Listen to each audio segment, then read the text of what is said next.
Function ha, function. Okay.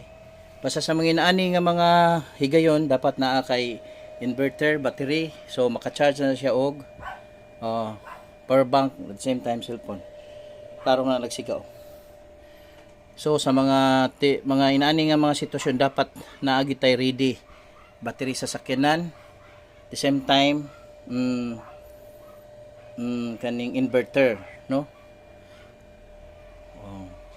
Ikan sa battery mo kuan man na siya 220 watts na mahimo na ni siyang pwede na nato ma-chargean bisag cellphone pwede ra, no?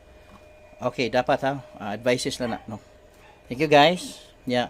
Nasa tay charging sa battery na must be pero naara dito ato ko charge ta ni ako lang nigi-try kay i-charge na ako kay gamit sa one of my best friend, no? Ako lang ni-offer ko niya og ganang kuan kanang charging sa battery, free charging battery. Okay, thank you, that's all.